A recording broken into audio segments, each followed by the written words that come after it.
pa rin ang Team Juliver na may 220 points.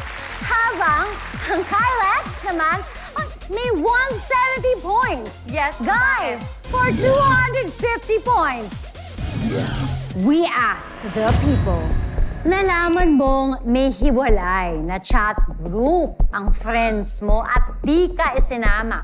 Ano ang magiging reaction mo? A, magagalit, kakausapin sila. B, gagawa ka ng new chat group. C, masasaktan, pero isi-secret, di mo na magsasalita.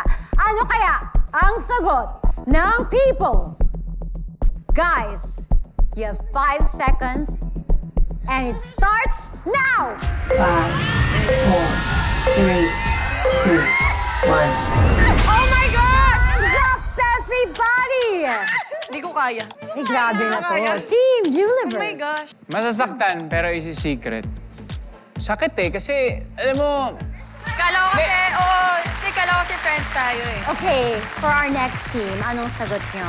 A, magagalit, kakausapin sila. Kasi kung mga kaibigan mo sila, bakit naman ganun? Oo.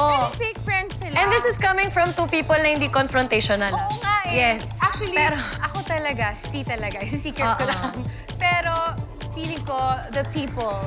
I think palaban kayo. Palaban Di ba eh. mukha kayong palaban? Talagang ba talaga sila? Well, we will find out, Sean.